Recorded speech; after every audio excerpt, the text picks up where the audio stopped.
Estudo sobre o Evangelho de Lucas, parte 92, dia 26 de outubro de 2023. Parábola do grande banquete. Lucas, capítulo 14, do versículo 15 ao 24. E ouvindo isto, um dos que estava com ele à mesa, disse-lhe: Bem-aventurado o que comer pão no reino de Deus. Porém ele lhe disse: Um certo homem fez uma grande ceia e convidou a muitos. E à hora da ceia mandou o servo dizer aos convidados: Vinde, que já está tudo preparado. E todos a uma começaram a escusar-se. Disse-lhe o primeiro: Comprei um campo, importa ir vê-lo. Rogo-te que me haja por escusado. E outro disse: Comprei 5 juntas de bois e vou experimentá-los. Rogo-te que me hajas por escusado. E outro disse: Casei e, portanto, não posso ir. E voltando aquele servo, anunciou estas coisas ao seu senhor. Então o pai de família, indignado, disse ao seu servo: Sai depressa pelas ruas e bairros da cidade e traz aqui os pobres e aleijados e mancos e cegos. E disse ao servo: Senhor, feito está como mandaste, e ainda há lugar. E disse o Senhor ao servo: Sai pelos caminhos e valados e força-os a entrar, para que a minha casa se encha. Porque eu vos digo que nenhum daqueles homens que foram convidados provará a minha ceia.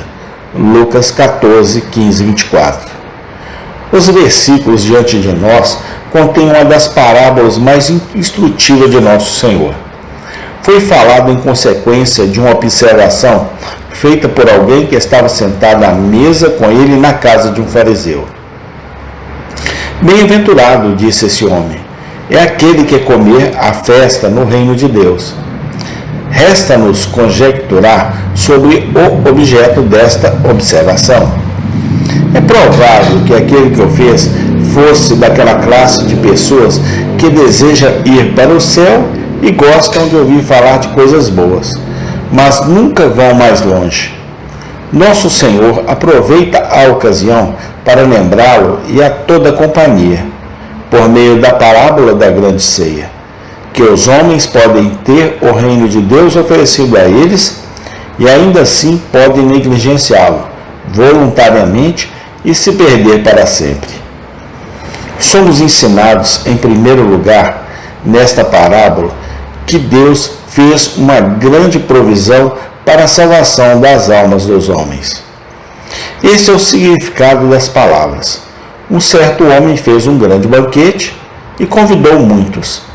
Este é o Evangelho.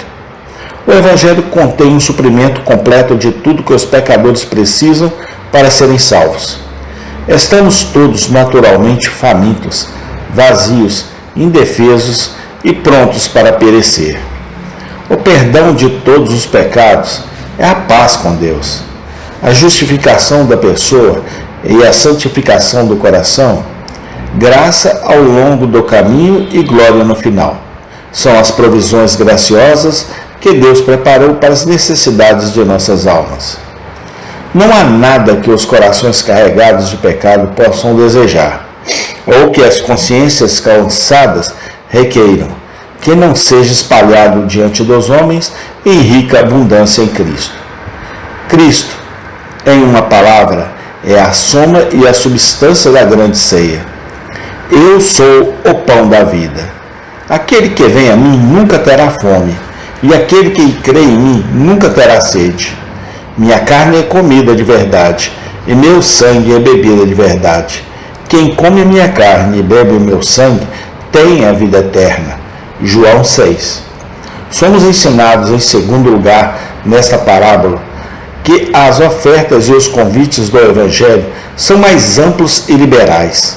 Lemos que aquele que fez a ceia enviou seu servo na hora do banquete para dizer aos convidados: Vinde, porque já está tudo pronto. Não falta nada da parte de Deus para a salvação do homem. Se o homem não é salvo, a culpa não está do lado de Deus. O Pai está pronto para receber todos os que vêm a Ele por Cristo. O Filho está pronto para purificar todos os seus pecados que se aplicam a Ele pela fé. O Espírito está pronto para vir a todos que o pedirem. Há uma disposição infinita em Deus para salvar o homem e a mulher, se o homem e a mulher estiver apenas disposto a ser salvos. Existe a garantia mais completa para os pecadores se aproximarem de Deus por Cristo? A palavra vem é dirigida a todos, sem exceção. Os homens estão trabalhando e sobrecarregados. Vinde a mim, diz Jesus, e eu vos aliviarei. Os homens e mulheres estão com sede. Se alguém tem sede, diz Jesus, venha a mim e beba. Os homens e mulheres são pobres e famintos. Vem, diz Jesus, compra vinho e leite sem dinheiro e sem preço. Ninguém jamais poderá dizer que não teve incentivo para buscar a salvação. Essa palavra do Senhor deve silenciar todo o opositor. Aquele que vem a mim, eu nunca o expulsarei. Somos ensinados, em terceiro lugar nesta parábola, que muitos recebem convite do Evangelho, recusam-se a aceitá-los. Lemos que quando o servo anunciou que todas as coisas estavam prontas, aqueles que foram convidados, todos igualmente começaram a dar desculpas. Uma pessoa tinha uma desculpa trivial e outra pessoa tinha outra. Em apenas um ponto, todos estavam de acordo, que eles não viriam. Temos nesta parte da parábola um quadro vivido da recepção que o Evangelho encontra continuamente onde quer que seja proclamado. Milhares estão continuamente fazendo o que a parábola descreve. Eles são convidados a vir a Cristo e eles não virão. Não é a ignorância do Evangelho que arruina as almas da maioria dos homens e mulheres. É a falta de vontade de usar seu conhecimento ou o amor deste mundo presente. Não é a devassidão aberta que enche o inferno. É a atenção excessiva às coisas que em si mesmas são lícitas. Não é a aversão declarada ao Evangelho que tanto deve ser temido. É aquele espírito procrastinador que dá desculpas, que está sempre pronto com uma razão pela qual Cristo não pode ser servido hoje. Desde que a palavra de nosso Senhor sobre esse assunto penetrem em nossos corações. A infidelidade e a imoralidade, sem dúvida, matam milhares, mas desculpas decentes, plausíveis e faladas matam dezenas de milhares. Nenhuma desculpa pode justificar um homem e uma mulher em recusar o convite de Deus e não vir a Cristo. Somos ensinados, por último, nesta parábola, que Deus deseja sinceramente a salvação das almas e teria todos os meios usados para obter a aceitação para seu Evangelho. Lemos que, quando os primeiros convidados para a ceia recusaram o convite, o dono da casa disse ao seu servo: sai depressa às ruas e traz aqui os pobres e os aleijados, e os mancos e os cegos. Lemos que, quando isso foi feito, e ainda havia lugar, disse o Senhor ao seu servo: sai pelo caminho e valados e obriga-os a entrar, para que a minha casa se encha. O significado dessas palavras pode admitir pouca disputa. Eles certamente nos justificam ao afirmar o amor e compaixão de Deus para com os pecadores.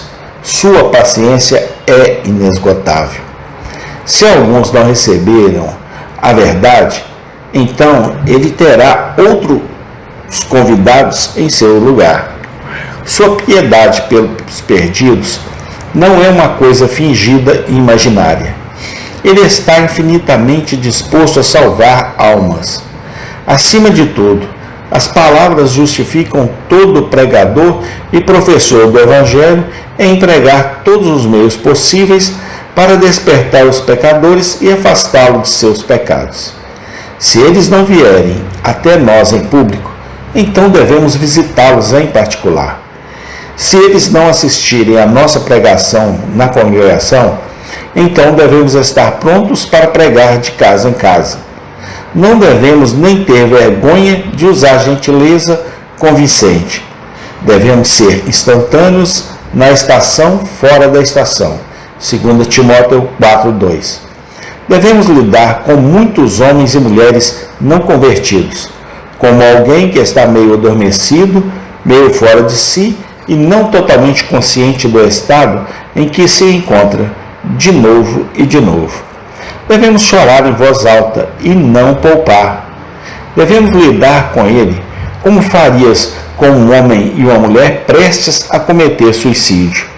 Devemos tentar arrancá-lo como uma marca de queima. Devemos dizer: não posso, não vou, não ouço deixá-lo continuar arruinando sua própria alma. Os homens do mundo podem não entender esse trato sério. Eles podem zombar de todo zelo e fervor na religião como fanatismo. Mas o homem e mulher de Deus que deseja fazer o trabalho de um evangelista dará pouca atenção ao que o mundo diz. Ele se lembrará das palavras de nossa parábola. Ele obrigará os homens a entrar. Deixemos esta parábola com uma séria autoindagação. Deve falar conosco nos dias atuais. A nós é dirigido este convite do Evangelho, assim como aos judeus. Para nós, o Senhor está dizendo constantemente: vinde à ceia, vinde a mim. Aceitamos seu convite. Ou estamos praticamente dizendo: não posso ir. Se morrermos sem ter vindo a Cristo, então teria sido melhor para nós nunca ter nascido. Amém. Tem continuação. Obrigado, Senhor, porque até aqui o Senhor tem nos ajudado. Amém.